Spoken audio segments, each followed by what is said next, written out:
자, 음,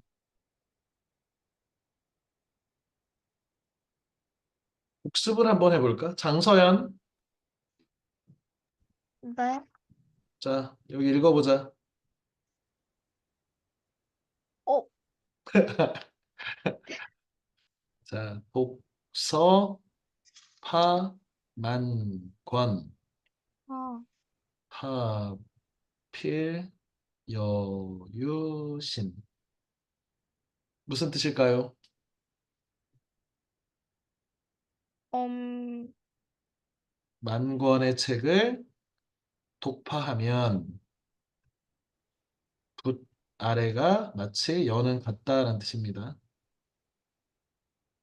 귀신 같다.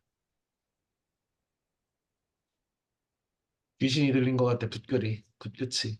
그래서 책을 만 권을 읽으면 글이 저절로 써진다. 이런 중국의 두보의 시라고 했지요. 글씨에 또 물어보겠습니다. 김누리 교수의 그 우리의 불행은 당연하지 않습니다. 우리가 살고 있는 이 시대가 불행한 시대라고 생각을 하고 있나 봐, 김누리 교수는. 그리고 그런 것은 당연한 것이 아니라 어쩔 수 없다. 우리 야, 이거 어쩔 수 없지 뭐 이렇게 하는 게 아니라 어쩔 수 있다. 그 어쩔 수 있는 당연하지 않고 대안이 있다는 것을 특히 이제 유럽 사회, 구체적으로는 독일 사회의 정책이나 사회 문화를 통해서 우리 이런 것들은 이렇게 바꿀 수 있지 않을까라고 하는 제안을 하는 책이야.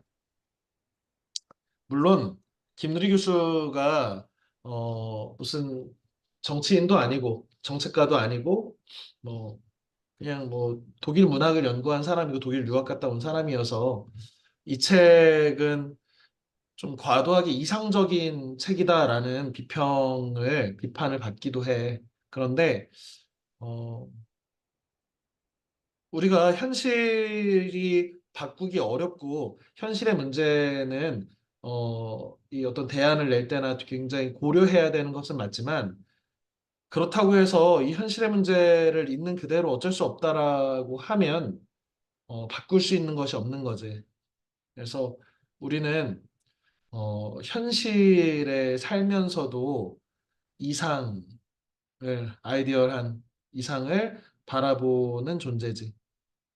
동물과 달리 동물은 땅바닥을 보면서 기어 다닌다면 인간은 현실에 발을 딛고 있는 것도 맞지만 하늘에 있는 별과 달을 볼 수 있는 존재라는 점에서 우리가 현실의 부조리, 현실에 문제가 있다는 것은 그리고 그 부조리는 참 바꾸기 어렵다는 걸 알면서도 그것들에 자포자기하면 그것 또한 인간다운 것도 아니겠지. 지금 우리가 생각하면 민주주의라든지 우리 지도자를 우리 손으로 뽑는다라든지 아니면 남녀가 평등하다 아니면 노예 신분제는 없어져야 한다. 이 모든 생각들이 당시 노예제나 신분제나 남녀가 불평등한 가부장제나 이런 현실들이 당연하지 않다고 생각한 사람들이 바꿔온 결과잖아. 물론 수많은 사람들이 희생되고 수많은 사람들이 목숨을 건 투쟁이 있어서 우리가 이렇게 살고 있는데 어떻게 보면 우리 역시도 우리의 현재 불행이 있다면 이 불행을 어, 당연하지 않게 여기고 개선할 방법은 없을까? 그리고 개선할 혹시 이런 문제들을 개선한 나라들이 있을까를 찾아보는 거지. 이런 것을 준거 집단이라고 하거든. 준거 집단이라는 준거는 기준이란 뜻이야. 그래서 아무래도 인간 사회가 각각의 문화 전통이나 역사가 다르긴 하지만 그래도 그런 그 이상적인 제도나 사회를 만든 선례가 있다면 역사나 혹은 이런 것들이 있다면 그 집단은 어떻게 해서 그런 것들이 이뤘을까를 준거로 기준으로 삼고 우리한테 적용해 볼 수 있는 게 있잖아. 대표적인 게 이제 이 책에서 다루고 있는 어, 동서독으로 나눠져 있던 냉전 시대의 동독과 서독으로 베를린 장벽으로 이렇게 막혀 있던 독일이 우리만큼 남과 북만큼이나 그 이렇게 그 갈등이 심했는데도 불구하고 통일을 이룩해서 지금의 유럽의 가장 강대국, 유럽 연합을 이끄는 나라로 자리매김했다. 뭐 이런 얘기들이 우리한테 준거 집단이 될 수 있겠지, 독일 사회가. 뭐 그런 관점에서 이 책을 들어가면 되겠습니다. 저자 소개를 하자면 선생님이 영상을 올려놔서 이렇게 얼굴들은 봤을 거고 어떤 식으로 강의를 하고 설명하는지는 봤을 것 같습니다. 김누리 교수는 60년대생이고요. 어, 뭐 서울대 나오고 독일의 브레멘 대학, 브레멘의 약사들이란 동화의 그 브레멘이네. 그리고 현재는 중앙대학교 도고동문학과 교수로 지내고 있고 아버지 김철이란 분은 우리 사회 진보당의 역사에서 되게 중요한 사람이야. 그래서 진보주의 정당을 만들었는데 나중에 약간 그 변절을 했다는 오명도 있는 그런 집안 사람이야. 그냥 정치에 민감한 집안의 사람이고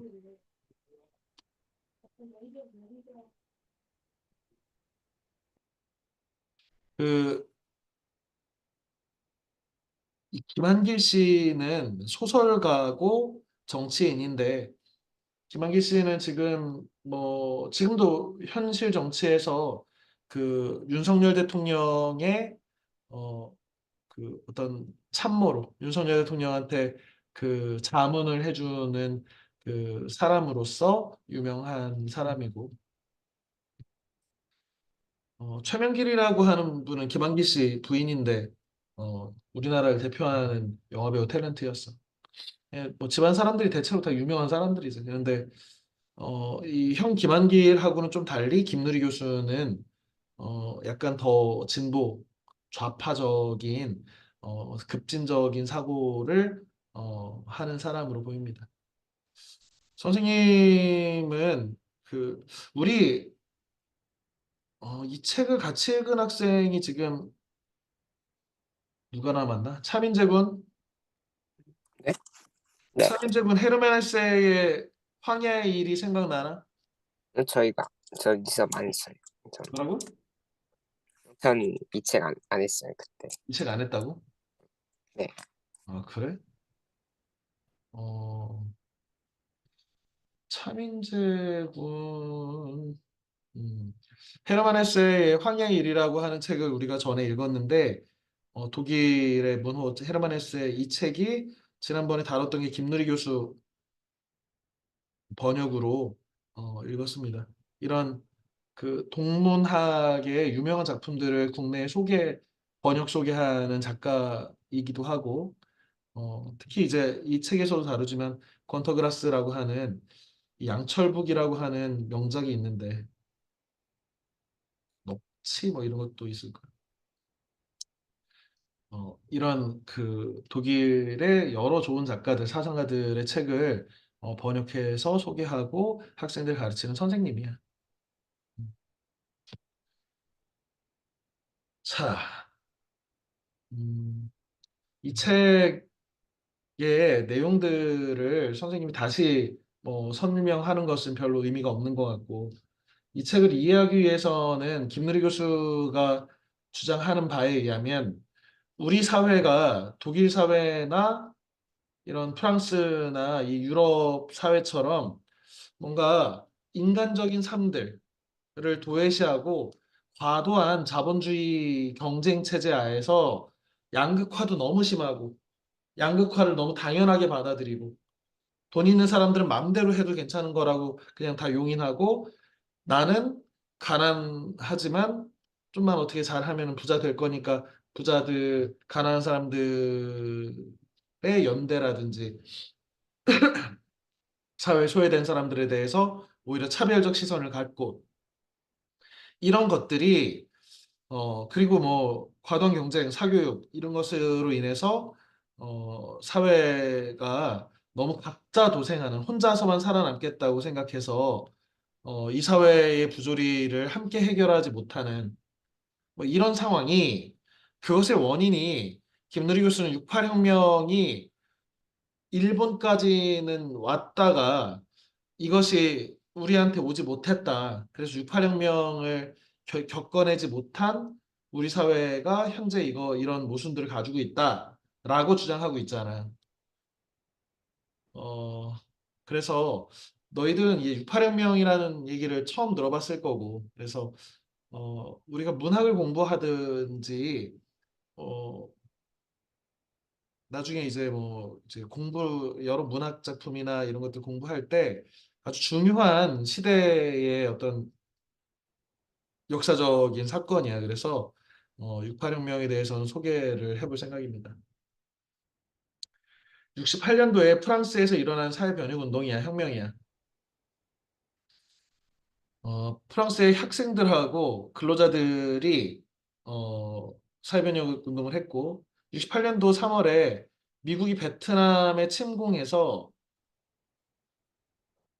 베트남 전쟁에 반대하는 청년들이 이 데모를 하고 그 대규모 시위가 점점 커져가지고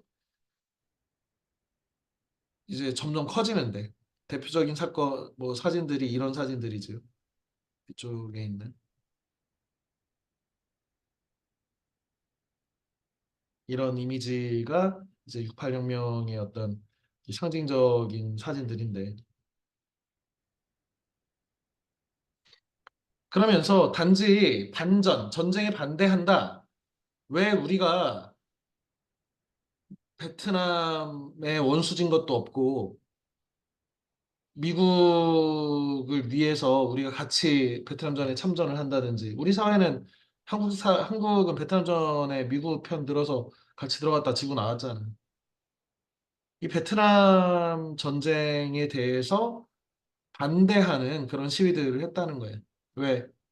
전쟁이라고 하는 것은 결국에 나라 대 나라가 하는 것 같지만 그 전쟁의 수혜자는 전쟁에 참여하지 않고 뒤에서 군수물자를 공장에서 돈 버는 자본가들이라든지 이 무기 만드는 회사의 사장들이라든지 이런 사람들은 어마어마한 돈을 거머쥐는데 막상 전쟁터에 나가서 서로 죽고 죽이는 것은 어떤 나라든지 하층민의 청년들, 젊은이들이 가서 죽는 거지.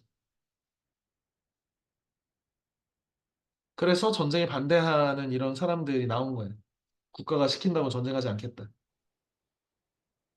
그러면서 노동자들이 총파업을 하고 그 권위주의적이고 보수적인 사회 질서에 항거하면서 이제 일어났고 이런 문화에서 남녀 평등, 여성 해방, 그러니까 모든 억압된 것에 대한 어떤 분출이 갑자기 일어났다고 도화선이 돼서 이때의 그 캐치플래그가 뭐였냐면 모든 금지를 금지한다. 어른들이 혹은 사회가 하지 말라고 한 모든 것은 인간의 자유를 억압하고 그래서 결국에는 그 사회가 시키는 대로 공부하고 사회가 시키는 대로 직장 생활 하다가 사회가 시키는 대로 전쟁터에 끌려 나가서 죽는 것이 인간이냐 이런 비판적인 생각 하에서 이 사회가 강요하는 모든 것에 대해서 난 반대하겠다라고 하는 이런 그 저항운동이 있었던 겁니다. 그래서 이게 그 프랑스에서 일어났는데 독일로 혹은 주변 유럽 국가로 그래서 미국으로 왜? 특히 미국의 어마어마한 청년들이 베트남에서 계속해서 죽어가고 있는데 계속해서 그 전쟁에서 이기겠다고 청년들을 계속 집어넣고 있는 사회. 우리 지금 푸틴이 러시아 청년들을 수천 명씩 전쟁터로 지금 밀어넣고 있잖아. 이런 사회에서 우리가 생각할 때는 야, 러시아에서 왜 반전 시위가 일어나지 않지? 이런 생각이 들 정도인데 뭐 이런 분위기 미국에서는 있었고요. 그래서 이런 것이 히피 운동. 여기 우리 히피라고 하면 뭐 이렇게 머리도 막 기르고 옷도 남자인지 여자인지 모르게 입고 이 히피 운동의 대표적인 축제가 바로 이 우드스탁이라는 축제예요. 그래서 이 젊은이들이 모여가지고 지금 며칠 뭐 지금 뭐 며칠 동안 여기서 뭐 50만 명이면은 안양 시민 전체가 54명이니까 안양 시민 전체가 다 모여가지고 어,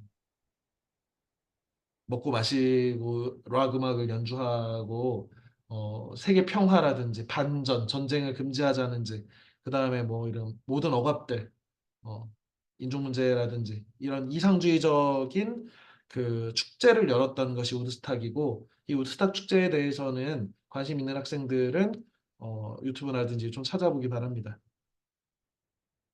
요즘 우리가 힙합이라고 하면 이게 저항정신 힙합 문화가 있다면 과거에 이 시대에는 락 음악이 있었지. 그래서 그 락 페스티벌이고요. 이런 문화 운동 혹은 뭐 축제라고 봐야겠지. 686명은 이렇게 해서 번져나갔고요. 모든 금지를 금지한다. 금지를 금지한다. 멋진 말이죠. 자유로운 것. 우린 자유롭게 태어났는데 왜 우리를 도구화해서 군인으로, 노동자로 아니면은 그 유능한 노동자를 만들기 위해서 어, 공부 노예를 만드는가? 뭐 이런 거지. 음, 반대에서는 당연히 뭐 68 혁명이다라고 긍정적으로 일컫는 사람도 있지만 보수주의자들은 당연히 68 폭동이다 뭐 이렇게 했고요. 이 책에서도 나오지만 대표적으로 이 68 혁명을 통해서 얻어낸 것이 프랑스에서의 이 수많은 복지 정책하고 프랑스가 복지 정책을 지금 세계에서 가장 복지 정책이 잘 돼 있는 나라 중에 하나인데 어마어마한 돈을 때려놓고 있지요. 세금 걷어서. 그런데 그런 것들이 68혁명의 그 영향이고 또 68혁명으로 해서 1차 68혁명이 끝났을 때 복지 정책을 얻어내고 뭐 이렇게 했더니 이때 학생들이 대학들에 찾아가가지고 대학생들한테 뭐라고 했냐면 대학생들한테 이렇게 포스터를 붙여놨어. 배신자라고. 왜? 지금 68혁명을 고등학생, 대학생이 같이 하고 노동자들이 같이 하고 시민들이 같이 해서 이런 프랑스의 복지 정책이나 이런 것들을 얻어내고 대학생들이 이제 취직하게 되면 얻을 수 있는 이런 것들을 만들어냈는데 이 혁명이 끝나고 나서 우리 고등학생은 왜 다시 입시 지옥으로 똑같이 들어가야 되냐? 니네는 배신자들이다. 우리랑 같이 혁명해놓고서 니네만 지금 꿀 빨고 우린 다시 입시 지옥으로 들어가라는 게 말이 되냐?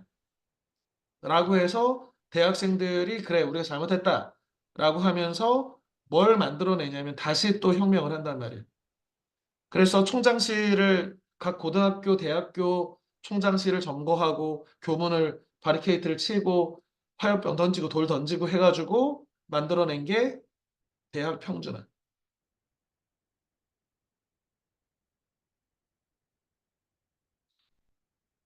지금 프랑스는 당시에 소르본 대학이라고 소르본느라고 하면 지금도 법학이나 이쪽에서는 굉장히 전통 있는 프랑스 최고의 대학이라고 하는데 우리나라 서울대 같은 건데 지금은 프랑스가 파리 1대학, 파리 2대학, 파리 3대학처럼 각각이 갖고 있던 이름들을 다 지워버리고 지금 우리가 고등학교에 뭐 물론 이제 외고가고 뭐 이렇게 하기도 하지만 고등학교를 평준화돼 있잖아. 고등학교 뺑뺑이 돌려서 이렇게 가잖아. 대학을 그렇게 평준화시킨 사건이 바로 이렇게 혁명을 통해서 얻어낸 거지. 그러면 이 대학 평준화를 해서 우리가 생각할 때 그러면 프랑스가 망해야 옳잖아. 68년도 이후에 68년도, 69년도 이렇게 하면서 70년대부터 대학이 평준화돼서 지금으로부터 50년 동안 대학이 평준화된 상태가 유지된 나라인데 그럼에도 불구하고 세계의 문화예술의 중심지고 철학의 중심지고 과학이나 경제의 중심지잖아, 프랑스가. 우리는 대학 평준화하면 나라가 망할 거라고 생각하고 있잖아. 이런 것들이 우리의 불행은 정말 당연하게 이거 받아들여야 되는 불행이냐라고 하는 문제 제기를 하면서 프랑스에서 일어나서 독일로 다 유럽으로 일본까지 영향을 준 68혁명을 소개하고 있는 내용입니다. 선생님이 이 책을 한 3년 전에 선생님도 김누리 교수에 대해서 그냥 이런 영상이라든지 언론을 통해서만 이렇게 만나다가 이분의 그 좀 급진적이긴 하지만 이런 아이디어들이 좀 궁금해서 이 책을 사서 읽었어, 선생님이. 우리의 불행은 당연하지 않다라고 하면서. 그래서 이 책을 읽고서 한 2년 전에 쓴 서평입니다. 어, 뭐 전에도 이 선생님이 쓰는 서평들을 소개한 적이 있는데 선생님 스타일은 이렇게 쓰는 거 이렇게 해서 가장 인상 깊은 장면 부분을 이거는 꼭 기록을 해서 잊어버리지 말아야지. 이 책의 한 단락 정도를 선정을 합니다. 아니면 두 단락 정도. 대부분 이제 한 단락 정도를 뽑는데 선생님은 이 책이 281페이지에 이 부분이 굉장히 인상적이었어. 꼭 강조하고 싶은 것은 우리 자신이 민주주의자가 되지 않는 한 한국의 민주주의는 결코 안정적으로 뿌리 내리지 못할 거라는 사실입니다. 어쩌면 민주주의는 정치 체제의 문제가 아니라 삶을 대하는 태도의 문제일지도 모릅니다. 삼권 분립. 왜 권력이라고 하는 것은 국민들을 억압할 수 있으니까 그 권력을 입법, 국회, 행정, 대통령, 장관들, 행정부, 사법, 법을 판결하는 사법부, 법원, 헌법재판소 이렇게 삼권으로 분리를 해놓는 것. 그래서 견제와 균형이라고 하는 이 방식으로 어, 이 독재하지 못하게 만드는 이런 방식 이런 게 이제 민주주의의 기본적인 방식이지. 그 다음에 대의민주주의 우리가 우리 손으로 대표를 뽑아서 우리 손으로 뽑은 사람들이 법을 만들게 하고 그들이 만든 법에 의해서만 우리가 통제될 수 있는 뭐 법치주의라고 하죠. 법에 의하지 않으면 그 누구도 우리의 자유를 억압할 수 없는 하지만 그 법은 누가 만든 거야? 우리 개개인들이 대표를 뽑고 그 대표들이 만든 법. 그래서 그 대표가 마음에 안 들면 이번 4월 달에 그 총선이 있잖아. 국회의원 선거. 또 300명을 가르치우는 거지. 마음에 안 드는 사람들. 그러니까 우리가 삼권 분립, 뭐 대의민주주의, 법치주의, 뭐 입헌주의 이런 것들을 신봉한다고 하더라도 다 민주주의자는 아니라는 거예요. 민주주의자는 어디서나 당당히 자신의 주장을 펼치고 왜? 우리 사회는 권위주의 사회라고 하는데 왜 그러냐면 뭐 유학의 전통에 아무래도 예법을 강조하잖아. 예라고 하는 것은 윗사람을 공경하는 게 예잖아. 왜? 어차피 너도 윗사람 될 거니까 아랫사람 윗사람 공경해야지. 이런 것을 이제 제하자, 유구, 무언 아랫사람은 입이 있어도 말하지 못하는 것이 예법이다 라고 하던 옛날 권위주의 사회가 있단 말이야.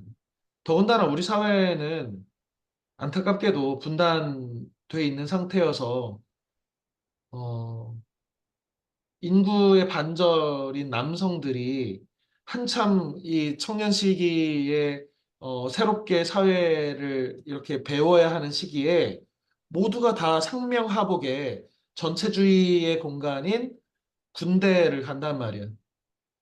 한참 배워야 되고 말랑말랑한 뇌를 가지고 이제 민주주의 사회로서의 성인으로서 살아야 되는 첫발을 대학 들어가자마자 좀 약간 누리다가 군대 가가지고 윗사람이 시키면 남을 죽이기도 하고 윗사람을 시키면 내가 목숨도 바치는 상명하복, 윗사람은 명령하고 아랫사람은 복종하는 그 문화를 2년 넘게 배운단 말이야. 또 자기가 그렇게 명령해서 밑에 사람을 복종시키기도 하고. 그냥 안타깝게 그래서 사회 전체가 그 어느 나라보다도 권위주의적인 분위기를 띌 수밖에 없는 거지. 선생님도 군 생활을 오래 했는데 ROTC 대학 3학년, 4학년 과정을 군복 입고 제복 입고 생활했고 그 다음에 군 생활도 남들과 보다 더 길게 장교 생활을 했는데 2년 6개월. 그 선생님 안에도 그런 권위주의적이고 이런 것들이 아주 뼛속까지 있단 말이야. 그때 배우고 그 편한 게. 그래서 어, 선생님 스스로도 가끔씩 이제 반성을 하는데 이런 민주주의자는 언제나 당당하게 자신의 주장을 펼쳐야 민주주의자라는 거야. 왜? 나는 소중하니까. 이게 민주지. 그리고 나 같은 사람들이 모여가지고 다수가 형성되면 그 다수의 힘으로 정치적 발언을 더 큰 정치적 발언을 하고 그것이 전체 사회의 과반수가 넘는 숫자만 모인다면 그 어떤 사회에도 만들어낼 수 있는 뭐 이런 게 민주주의의 원리지. 무조건 안 되는 건 없는 거예요. 우리가 결정하고 헌법도 바꿀 수 있고 우리가 결정해서 법률도 바꿀 수 있고 단 어때야 돼? 사람들끼리 토론하고 협력해서 뭉쳐야지. 그러면 자유주의적으로 우리가 윗사람이 시키는 대로 따르는 그런 것보다는 옳다고 생각하는 것들을 소신 있게 펼칠 수 있는 게 민주주의의 근간이지. 이게 민주주의자가 필요한 거지. 민주주의를 위해서는. 그 다음에 타인의 의사를 존중하고 왜? 나만 소중한 게 아니고 내 자유만, 내 권리만 소중한 것이 아니라 다른 사람의 인권과 자유나 권리도 소중하니까.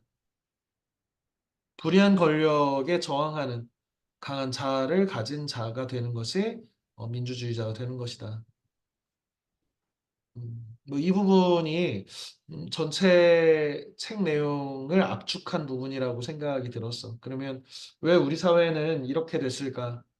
우리 사회가 갖고 있는 양극화의 문제, 우리 사회의 과도한 경쟁으로 인해서 학생들이 자유가 없는 것들. 이 책에서는 이제 불행한 아이들이라는 것이 모순 형용이래잖아. 아이들하고 불행한이라는 것은 모순 관계라는 거야. 아이들이 어떻게 불행할 수 있는가?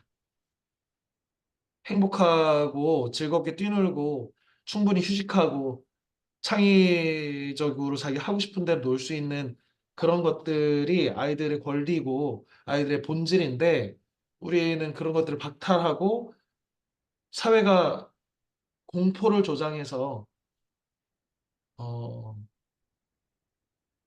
이렇게 만드는 이런 분위기. 이런 것들이 있다면 아니면 양극화 부자는 너무나 부자고 가난한 사람들은 너무나 가난하고 그 양극화가 대물림되는 그래서 가난한 집안에서는 아무리 열심히 일해 열심히 공부해도 출세할 수 없고 부잣집에서는 좋은 사교육 받고 좋은 교육과 편안한 환경 속에서 좋은 그 공부를 해서 계속해서 좋은 대학 나오고 그것이 되물림되는 이런 것들이 잘못된 것이라면 그런 것들이 안 되는 이유가 바로 민주주의자가 없어서 그런 거지. 우린 민주주의를 옹호한다고 하지만 권위주의적인 아버지, 무조건 집에서 자식들 얘기 안 듣고 아버지 말 들어라 이 새끼들아 이렇게 하는 음, 선생님도 반성하게 하는데 어, 사회에서 회사에서도 마찬가지로 나는 민주주의를 옹호한다고 하지만 타인의 생각을 듣지 않고 아래 부하 직원들을 희생시키고 하는 뭐 이런 것들이 결국엔 민주주의 형식 자체가 중요한 것이 아니라 한 사람 한 사람이 지금 여기에서 얘기하고 있는 당당하게 자신을 소중히 여겨서 자신의 의견을 펼치고 타인의 의사도 존중해서 서로 민주적 방식으로 타협하고 설득하고 대화를 통해서 사회를 이끌어가는 이상적인 그리고 그런 것들을 억압하는 권력자가 있으면 내가 손해보는 한이 있어도 다른 사람들과 정의로운 사람들과 연대해서 그런 것들을 물리치자고 하는 저항하는 뭐 이런 사람이 우리 사회에 충분히 이런 민주주의자가 충분히 있으면 혹시 우리의 불행들이 당연하게 여겨지지 않고 바뀔 수 있지 않을까라고 하는 약간의 이상주의적인 음, 주장들을 하고 있는 거죠.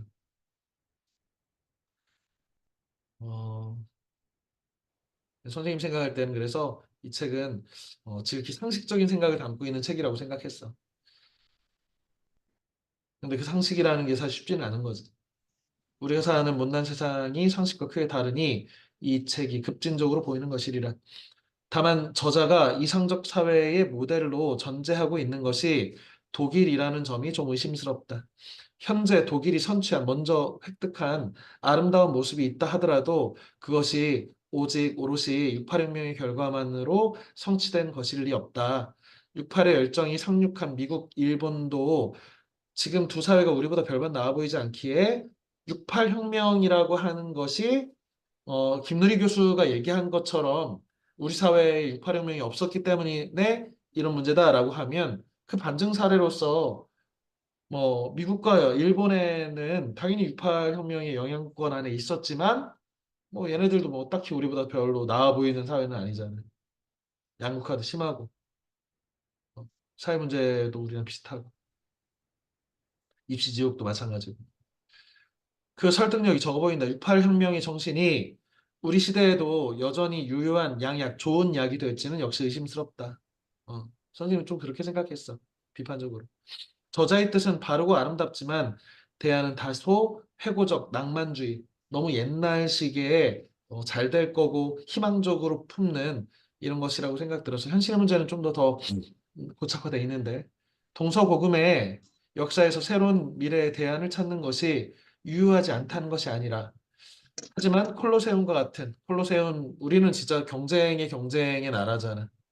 뭐 우리가 희화화하지만 우리는 진짜 모든 사람이 원어원의 이 열광하고 왜 그러냐면 우리야말로 그 피라미드 게임에서 살고 있으니까 진짜 1등 아니면 안 되는 승자 독식에 1등 하면 이 모든 부를 다 혼자 갖고 나머지는 다 좌절해서 과연 이런 사회제도는 누가 만들었고 왜 우리는 이런 것들을 당연하게 받아들이냐. 이런 경쟁을 멈추기 위해서는 좀 더 설득력을 갖춘 새로운 상상력이 필요하지 않겠는가. 가능하면 우리 역사 안에 내재하는 동력이라면 더 효과적인 생각이라고 생각한다. 그 선생님은 그래서 뭐 이게 남의 역사에서 가져올 것이 아니라 우리 동학농민운동 있잖아. 반봉건, 반외세를 외치면서 인내천, 사람이 하늘이다. 사람이 하나님이다. 하느님이다.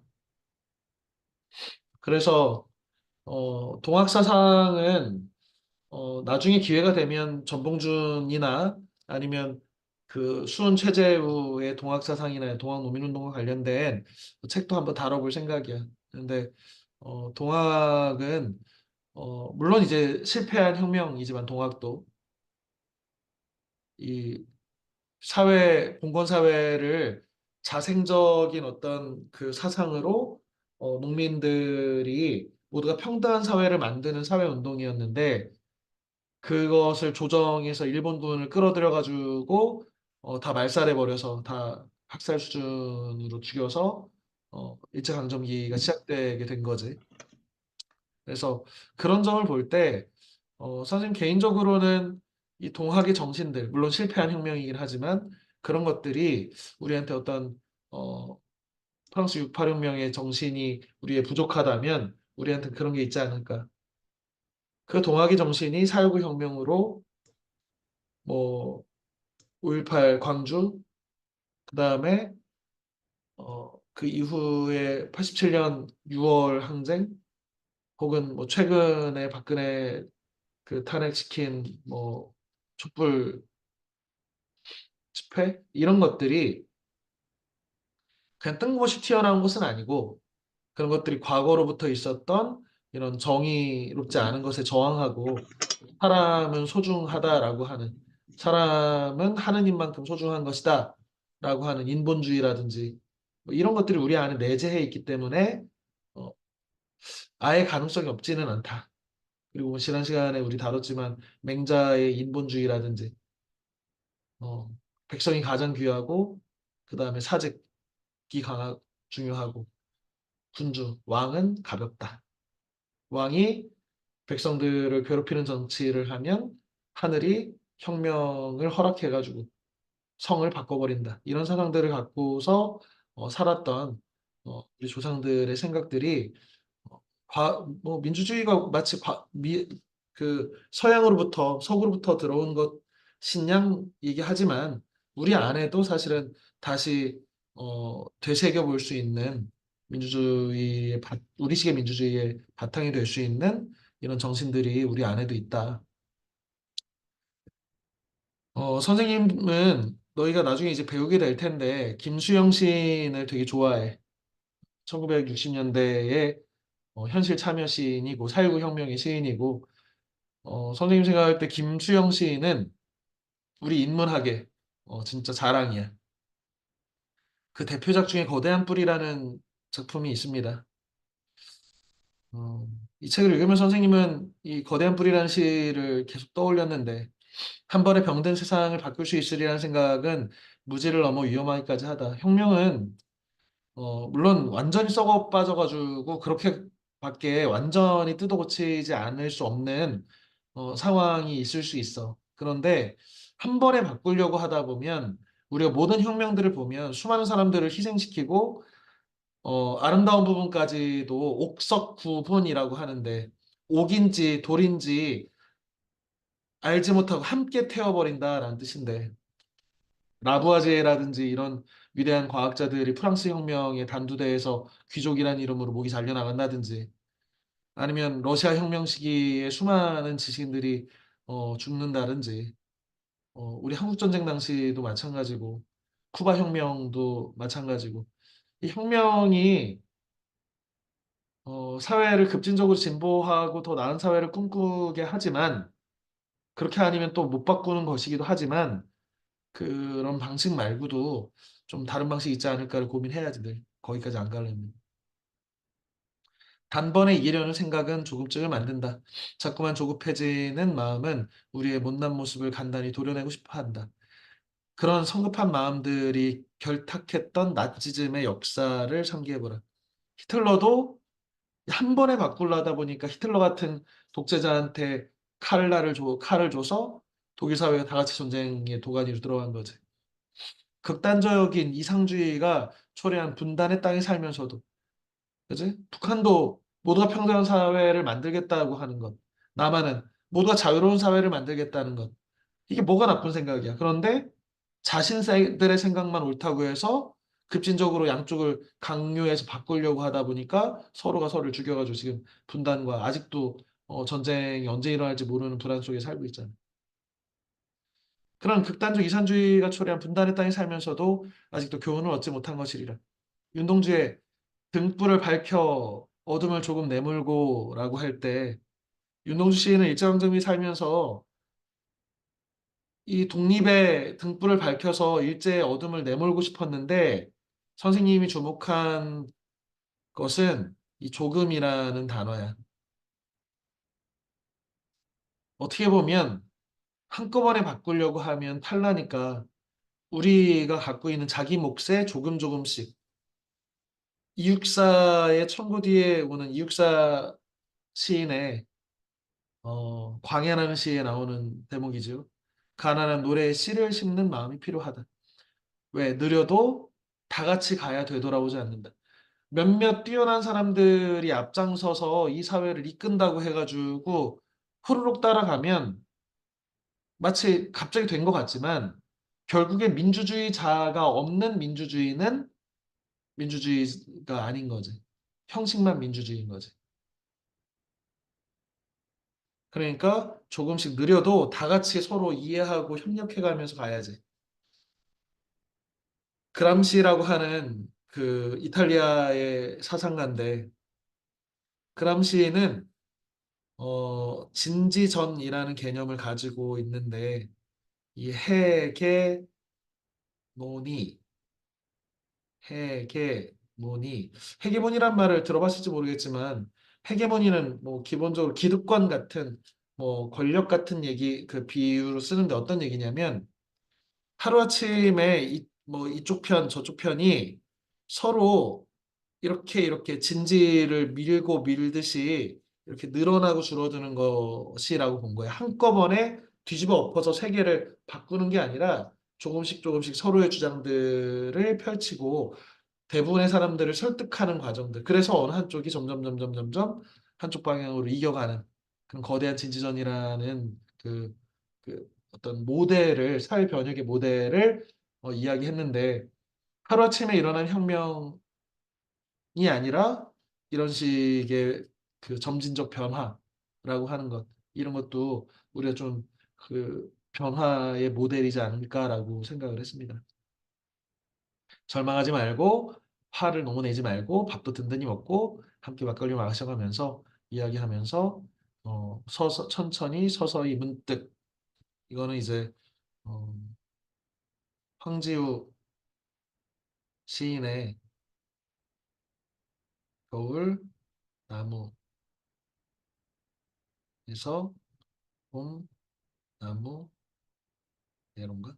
뭐 이런 뭐 겨울나무 봄나무 뭐 이런 시인데 아무튼 이 시 한 구절을 인용했습니다. 밀고 나가야 한다. 거대한 불이라는 시에 뭐 이렇게 하도 욕도 많이 들어가 있는 시고 좀 이렇게 그래서 한 부분만 인용을 해놨습니다. 김수영 시인이 이렇게 말해서 요강, 망건, 장죽, 종묘상, 장전, 구리계약방, 신전, 피역점, 곰보, 애꾸, 애 못 낳는 여자, 무식쟁이 이 무수한 반동이 좋다. 이 땅에 발붙이기 위해서는 제3 인도교의 물속에 박은 철근 기둥보다도 내가 내 땅에 박은 거대한 뿌리에 비하면 존벌레 솜털만 하되 내가 내 땅에 박은 거대한 뿌리에 비하면 어, 김수영 시인도 이 우리 사회의 변화나 변혁, 혁명을 주장한 사람이지만 그것이 외부에서 가져온 어떤 것으로 이룰 수는 없는 것이고 우리는 우리 사회가 갖고 있는 거대한 뿌리를 갖고 있어서 제3인도교는 그 우리가 갖고 있는 이 거대한 뿌리, 우리 전통, 우리 문화, 우리의 삶이라고 하는 현실 여기서부터 벗어날 수 없다라고 하는 이런 작품을 썼는데요. 대체로 선생님이 생각하는 이 책의 서평을 이렇게 썼어. 물론 너희들마다 이 책을 다양하게 읽었을 것 같고 그런 얘기들을 질문을 통해서 물어보겠습니다. 1번 문제는 민주주의자 없는 민주주의는 무슨 의미인가? 이거는 지금 선생님이 설명한 것인데 민주주의는 어떤 정치 체제를 의미하는 거야. 다수결로 처리하는 거지. 그런데 히틀러도 다수결로 당선됐고 히틀러가 헌법 위로 올라가는 걸 수권법이라고 하는데 이 수권법이라고 하는 법률도 국민들이 민주적 방식으로 다수결로 처리됐다고. 우리가 전두환이든 노태우든 혹은 그 전에 박정희든 이 독재자들이 군사 쿠데타를 일으킨 건 맞지만 결국에는 우리 손으로 뽑아가지고 대통령을 만든 거란 말이에요. 그러니 단지 우리 손으로 대통령 대표를 뽑는다는 방식만으로는 제대로 된 민주주의가 있을 수 없다는 얘기지.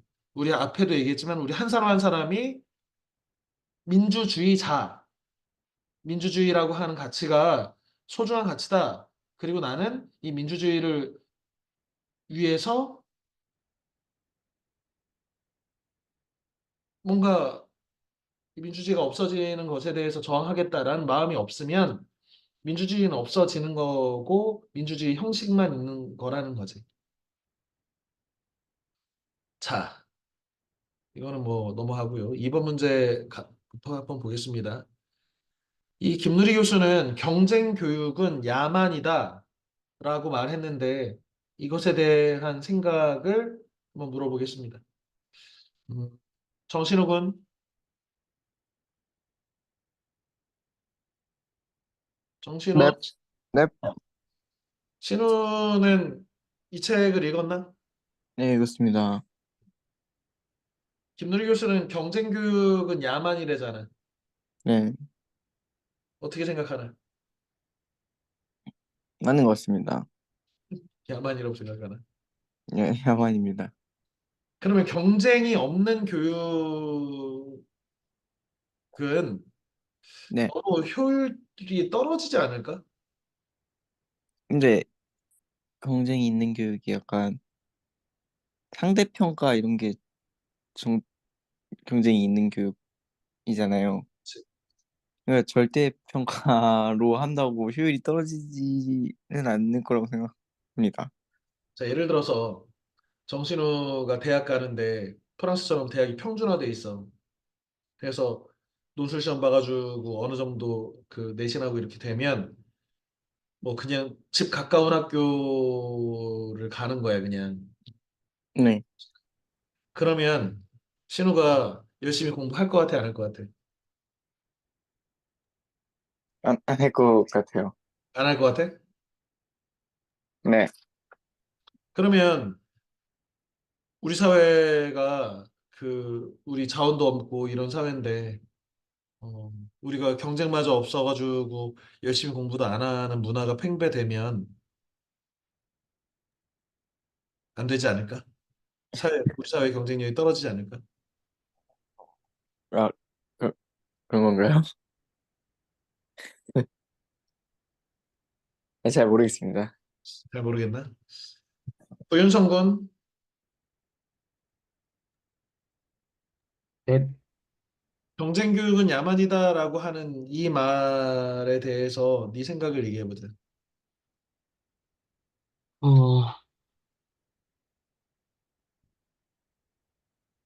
일단 경쟁 교육 이 말에 일단 동의는 하는데, 응, 그러니까 약간 현재 우리가 살고 있는 대한민국의 모습이라고도 볼 수 있을 것 같긴 해요. 그래, 우리가 진짜 야만적인 경쟁을 하고 있는 것 같기는 해, 그지? 네, 이거 멈출 수 있는 방법은 없나?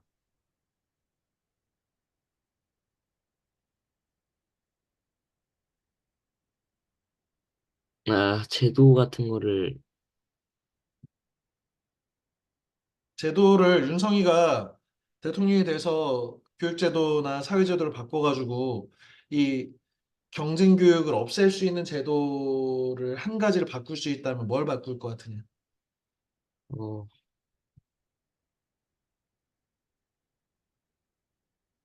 학원 학원 금지? 그럼 선생님은 그날로 실업자가 될 텐데. 아무튼 뭐 어떤 전략이 있을까? 음, 딴 친구한테 한번 물어보자. 어, 은채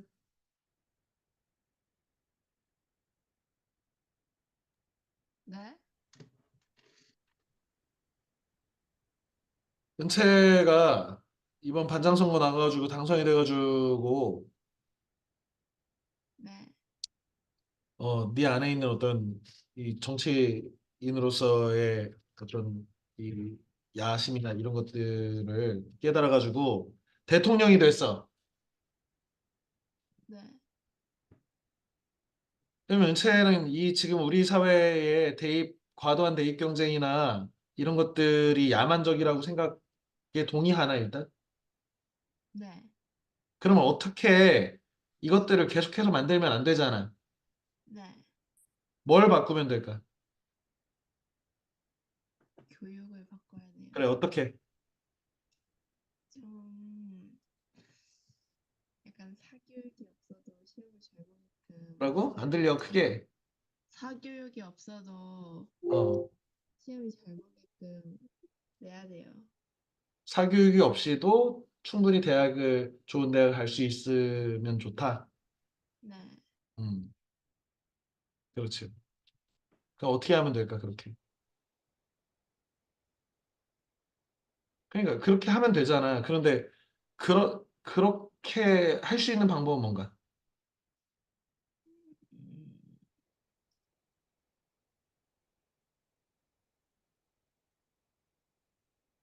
장서현, 네. 장서현 대통령에 대한은 뭔가?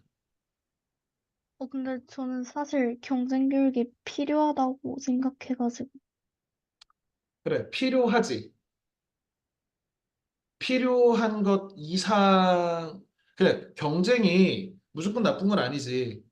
우리가 인간적인 이기심과 질투심과 남보다 더 잘하려고 하는 마음이 우리를 발전시키는 건 맞아. 그런데 그 경쟁이 너무 과도하면 그 과도한 경쟁으로 과도한 사교육, 과도한 입시 위주의 공부, 그래서 사교육비를 감당하기 어려운 우리 사회에서 저출산 문제, 합계 출산율이 0.6명대로 떨어져서 이제 대한민국이 100년도 못 가서 인구가 사라져서 붕괴될 것이 눈앞에 보이는데도 이 방식을 못 바꾸고 있잖아.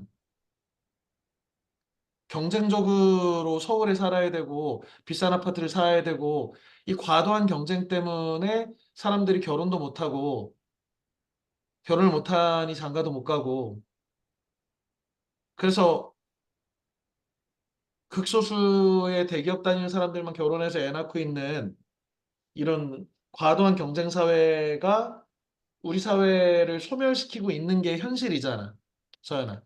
네. 그러면 그 우리가 달리기 하면 당연히 달리기 공부하는데 남보다 열심히 달리려고 달려야지. 그런데 이것이 야만적인 수준까지 갔다는 이 진단에 대해서는 대체로 우리 뭐 동의하는 분위기 아닌가? 서연이는 어떻게 생각해? 모두가 다 네? 그래 경쟁 교육은 야만이다라는 것에는 반대한다. 이런 얘기인가, 서연?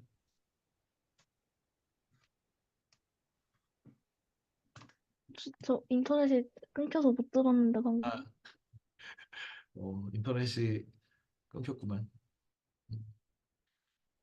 그러니까 경쟁 교육이 야만적이지 일부. 그리고 경쟁이 필요하기도 해. 그런데 지금의 과도한 경쟁에 대해서 이것을 완화해야 한다면 그 대안은 무엇일까?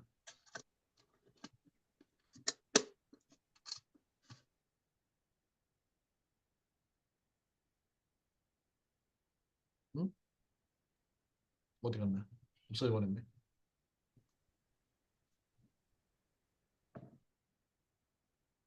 자, 이수욱은 네. 이수욱한테 권력을 주면 어떻게 바꿀 것 같은가? 음,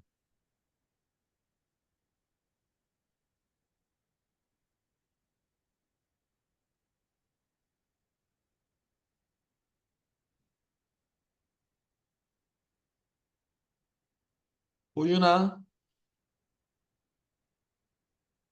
네, 그래, 윤하한테 권력을 주면 어떨 네. 것 같으냐? 저는 일단 경쟁 교육은 시키는데 대신에 그 시험 끝나고 실명으로 점수나 순위를 이렇게 매겨서 학원에 붙이는 거나 밤 11시 이후까지 학원을 운영하는 걸 법으로 금지시킬 것 같아요. 어, 그래. 음. 그러면 나아질까? 네, 물론 그런 것부터 어, 좀 해야겠지만, 네, 지금도 밤 10시 이후에 수업에 대해서 금지하고 있잖아.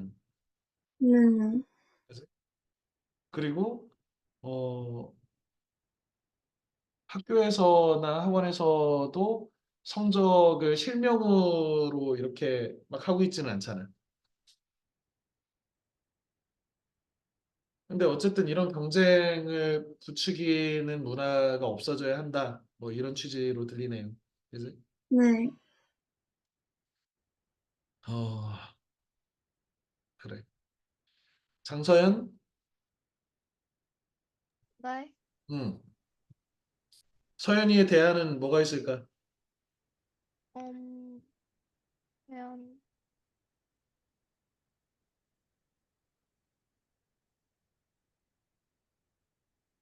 다른 친구한테 한번 물어보겠습니다. 김재민. 예, 그래, 재민이의 대안은 무엇인가? 그, 저 질문이요? 음, 경쟁 교육이 필요하다고 생각해요. 음. 필요한데 예, 일부 필요하지만 너무 과도한 상태라고 하는 거잖아, 지금. 네, 그래, 일부 필요한데 필요한 정도까지 경쟁을 시키고 경쟁이 없을 수 없으니. 근데 이 야만적인 수준의 지금 독일 사회가 볼 때는 우리 한국 사회나 외국에서 볼 때 얘네들이 전쟁이 난 것도 아닌데 인구가 이렇게 감소하는 이런 나라가 왜 됐을까? 그것에 대해서 사회 전체가 과도한 경쟁으로 이 절벽 끝에 지금 다 매달려 있는 사람들 같이 그래서 자기 한 몸도 살기 힘든데 자식은 어떻게 낳냐? 이러면서 아무도 아이들 낳지 않는 이 소멸해버리는 대한민국이라고 하잖아. 그것의 첫 번째 원인을 과도한 경쟁이라고 본단 말이야. 그러면 이 경쟁을 완화시키는 방법이 뭐가 있을까? 음,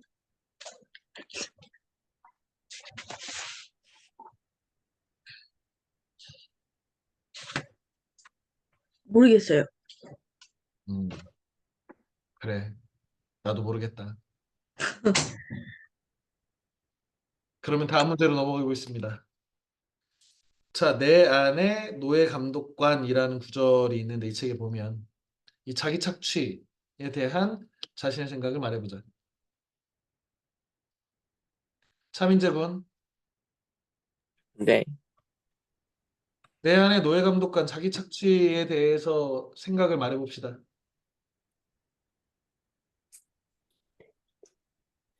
이 구절이 근데 무슨 내용이죠? 음. 그러니까 과거에는 감독관이 외부에 있었단 말이야. 선생님이 니네 감독관이잖아. 열심히 책 읽었냐, 공부 안 하냐, 이놈의 새끼들아. 이렇게 감독하지. 어른들. 네. 그리고 군인에서 상급자들, 장교들이 감독하지. 군대에서는. 회사에서는 부장님이 감독하고 사장님이 감독하지. 그래서 열심히 일하는지 안 하는지 이렇게 본단 말이야. 그런데 현재 우리 사회는 그 사회를 더 넘어서 자기가 자기 스스로를 착취하는 감독관이 어디 있냐면 바깥에 있는 게 아니라 안에 있다고. 경쟁은 당연한 거고 이 경쟁에서 살아남지 못하면 어차피 도태돼가지고 다 죽는 거야. 이런 걸 당연히 여기면서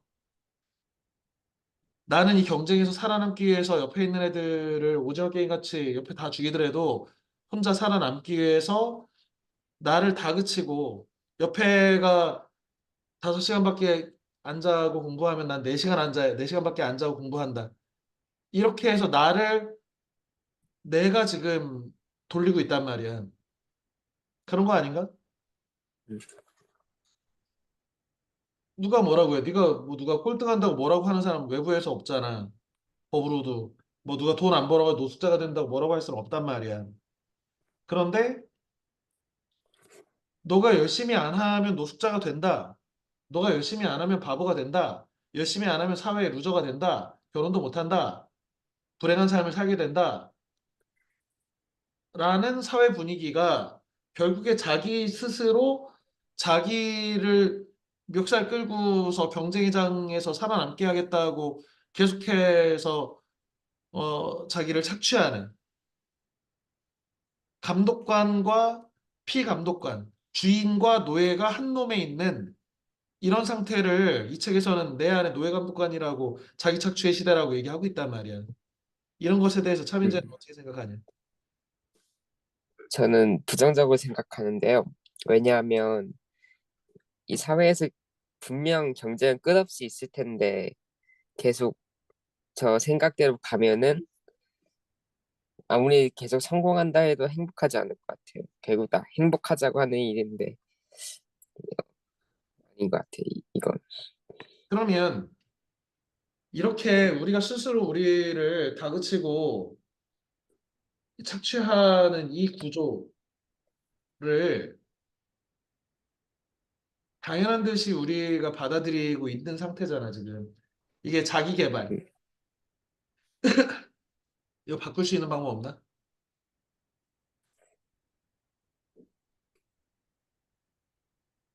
음, 입시 제도가 엄청 바뀌어야 될 것 같다는 생각이. 제도를 어떻게 바꾸면 될까, 그러면?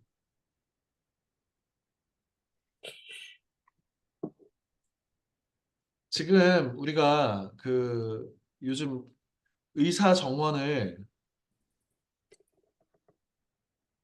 늘리겠다고 하는 거잖아. 왜 그러냐면 우리 사회에 어, 이 의사가 전체적으로 부족하고 의사가 있어도 이 서울 경기 지역에만 다 몰려 있고 이 지방에 의료 시설들이 없어서 의사가 없어서 힘든데 그래서 의사 정원을 한 해 2천 명 정도를 더 늘리자.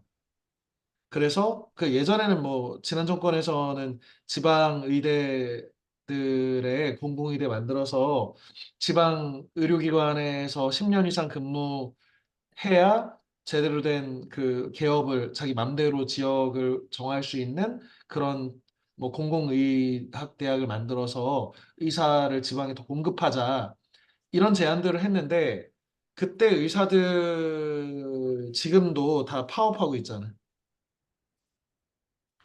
왜 그러냐면 의사 정원이 늘면 지금 현재 의사들의 연봉이 한 4억 정도 되는데 나중에 한 2억 정도로 떨어진다는 거잖아.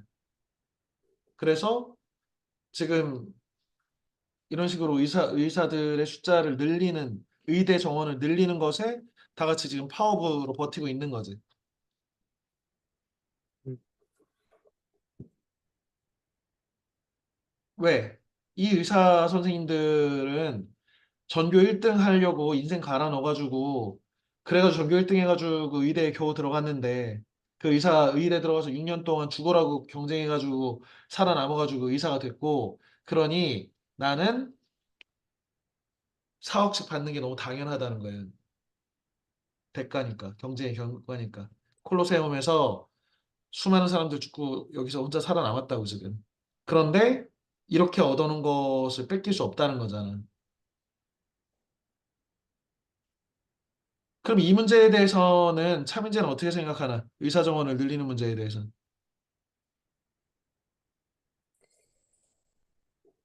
음,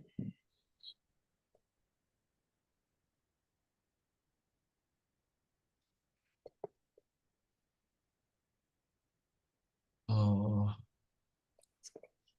다른 친구한테 한번 물어볼까? 장서연, 네. 의대 정원을 늘려서 의사들을 숫자를 더 늘려서 그 지방이나 이런 데 의사들이 모자르지 않게 확보하고 그래서 국민의 건강권을 더 높이자라고 하는 OECD 기준으로 우리나라 의사 수가 2.3명인가 그런데 독일은 5명에 해당하고 뭐 평균에도 미치지 못하니까 의사 더 뽑자.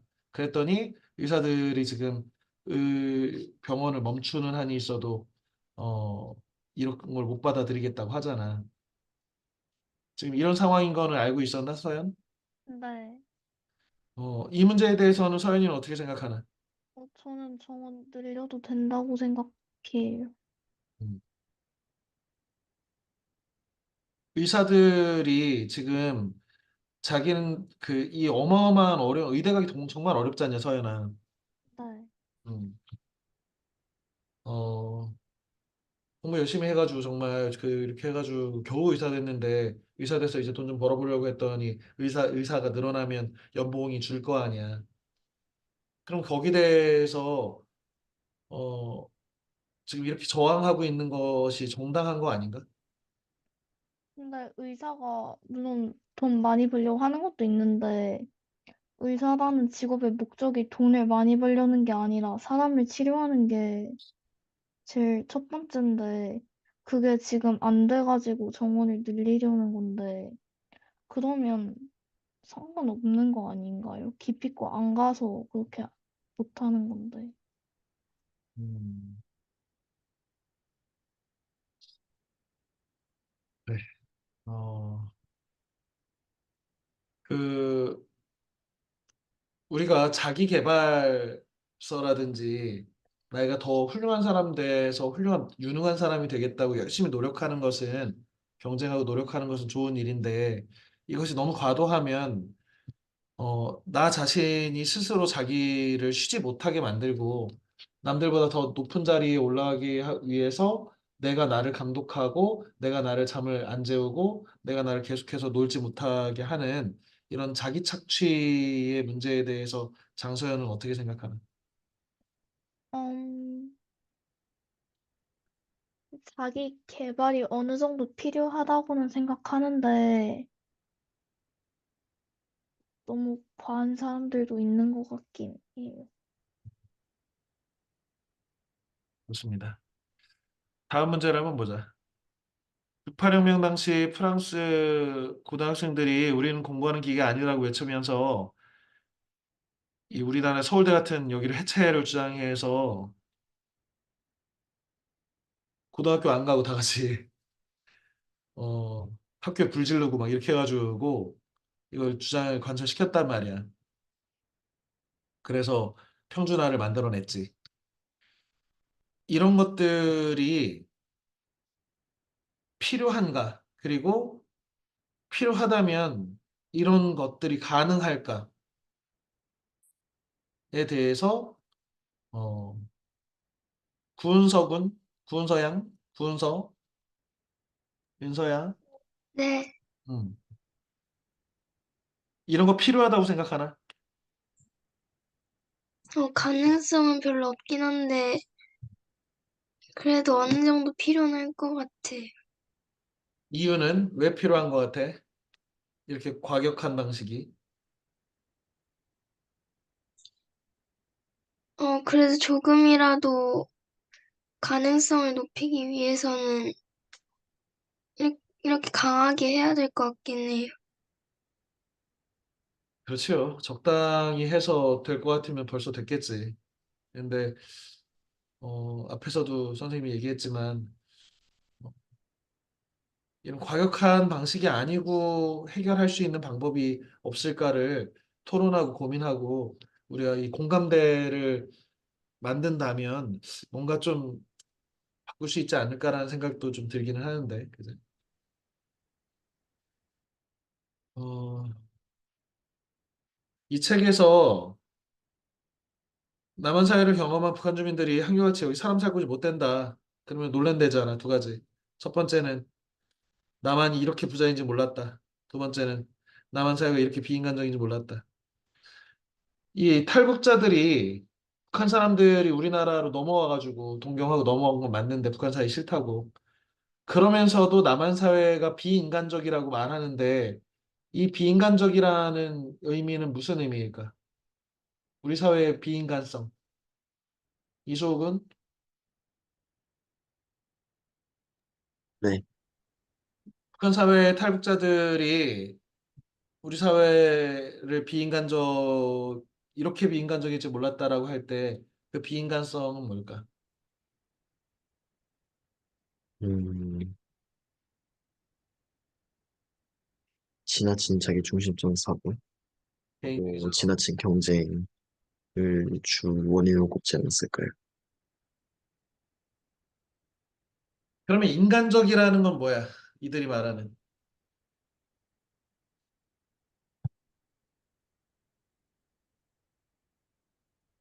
비인간이 자기중심적인 개인주의, 각자 도생, 나 혼자 살겠다라고 한다면 그게 비인간적이라면 인간적인 것은 뭐냐, 이수?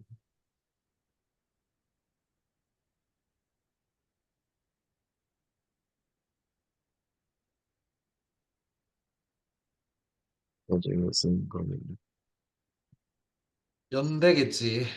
공동체겠지. 아, 공동체.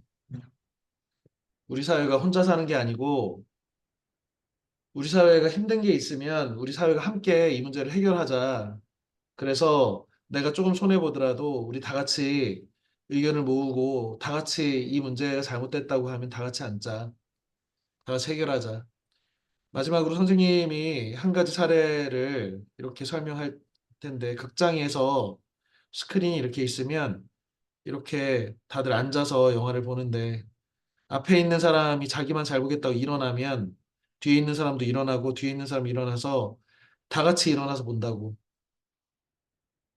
우리가 다 같이 앉아서 보면 다 같이 앉아서 편안히 볼 텐데 나 하나만 더 잘 보겠다고 일어나는 순간에 이 일어나는 사람에 대해서 경쟁적으로 일어나면 우리가 다 같이 일어나서 영화를 보는 거라고.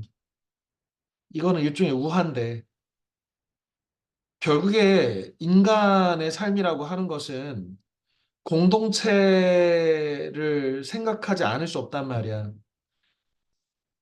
수업을 시작하면서 서연이가 우리가 북유럽이나 이런 그 복지국가나 독일 같이 대학생들한테 장학금 주고 어, 초등학생들한테 1시간 이상 숙제를 내주면 불법인 이런 사회에 살았다면 더 좋았을 텐데요. 그 사회는 어떻게 만들었냐는 거야, 그들이.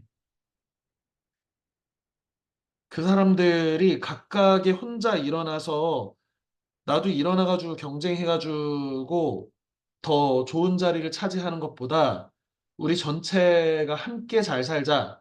우리가 다 같이 경쟁을 좀 줄이자. 이 문제는 나 혼자만 벗어나서 우리 대학 입시에 성공하지 못하면 이 불행한 사람 된다고 해서 이렇게 해서 나 하나만 서울대 가가지고 혹은 의대 가가지고 이 문제를 나 혼자서만 해결할 거냐. 나 하나는 살아남고 나머지는 다 도태되는 이 사회를 계속 이렇게 유지할 거냐. 그렇게 하겠다는 것이 비인간적인 거라는 거예요. 그러니까 과도한 경쟁. 각자 도생. 나 혼자만 잘 살겠다.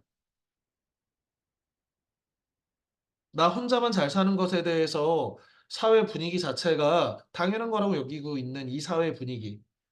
야, 이건 좀 잘못된 거 아닌가? 반성하고 우리가 이렇게 해가지고 망쳐놓은 세상이 지금 우리 세상이 아닌가? 그러면서 어떻게 하면 조금씩 이 민주적인 마인드들을 가지고 이 공동의 사회 문제를 해결할 수 있을까? 이런 문제에 대해서 고민하자고 하는 어떤 촉구를 한다는 점에서 이 책은 되게 의미가 있는 책이라고 선생님은 생각하고 이런 문제들에 대해서 그냥 난 모르겠고 우리도 마찬가지로 에라 모르겠다 나 혼자 서울대 가가지고 여기서 탈조선 하자 여기서 조선 사회는 이 헬조선이긴 하지만 돈만 가지면 천국이니까 나 혼자 돈 열심히 벌고 그리고 이 지옥의 남들은 어떻게 되든 말든 난 모르겠다 이런 방식으로 우리가 살 거냐 아니면 이 사회 구조 자체가 우리를 모두가 불행하고 그 아무도 편하지 않은 사회를 만들고 있으니 우리가 전체적으로 좀 바꿔볼까? 그럼 이 바꾸려면 어떻게 해야 될까? 고민하고 우리가 각각의 이심들 좀 내려놓고 협상하고 이렇게 하는 방법은 없을까? 그게 안 된다면 우리 사회가 유지가 안 될 거고 붕괴될 것은 바로 예측되잖아. 합계 출산율 0.6명이면 100년 안 가가지고 나라가 반토막도 안 될 텐데. 그리고 남북한의 분단의 문제가 우리의 이런 평등, 공동체 이런 문화들을 좀먹고 있는. 왜? 우리가 공동체 모두가 평등한 사회를 꿈꾸면 너 북한의 주장하고 똑같은 게 아니냐, 너 간첩 아니냐, 빨갱이 아니냐라고 하는 게 지금 이 분단 체제가 만들고 있는 이데올로기지. 그리고 분단 체제가 이렇게 계속 있으니까 언제든 전쟁이 날 것 같고 남자들은 다 군대 갔다 와서 상명하복이 당연한 것처럼 몸에 익숙하게 만들어서 사회에 내보내는 계속 권위주의적이고 이런 분위기들. 이 총체적 분위기, 총체적 문제가 우리 안에 민주주의가 없고 우리 안에 민주주의를 실천할 의지나 신념이나 이런 것들이 없기 때문이 아니겠는가라고 하는 지금 이런 촉구를 하는 책이라는 점에서 뭐 현재 우리가 좀 이렇게 생각해 볼 만한 어, 그리고 너희가 현재 이 사회를 또 변화시켜 가지고 더 좋은 사회를 살아야 되잖아, 앞으로. 또 그런 리더가 되라고 공부 열심히 하는 거잖아. 우리 사회를 어, 자기 혼자 잘 먹고 잘 살겠다고 하는 식으로 열심히 연마한 사람들이 서울대 가고 의사 돼서 그 사람들이 사회의 지도층이 되는 그 사람들이 법을 만들고 이런 것들을 하는 그런 사회가 계속되어야 하는가. 뭐 이런 문제들까지 포함해서 좀 생각해 볼 만한 책이라고 생각하고 의견이라고 생각합니다. 다음 시간에는 김상욱 교수의 하늘과 바람과 별과 인간이라는 어, 빅 히스토리 과학책인데 우리가 살고 있는 이 사회의 그 모든 것을 과학적으로 한번 설명을 해보자는 책이에요. 그래서 원자로부터 이 우주까지에 대한 어, 경희대학교 물리학과의 이론물리학 전공하는 김상욱 교수 뭐 다들 뭐 너무 유명한 사람이니까 잘 알 텐데 이번에 작년도 그 23년이니까 작년도 책이고 어, 이 책의 반절 2분의 1씩을 읽어가지고 2주 동안 진행을 할 겁니다. 가능하면 이 책들 뭐 도서관에 많이 있고 빌려도 좋고요. 이런 책들을 한 권 구매를 해도 괜찮을 것 같습니다. 그래서 열심히 읽어서 이 책에 대해서 토론을 같이 해보겠습니다. 다음 시간에 보겠습니다. 고생했습니다. 감사합니다.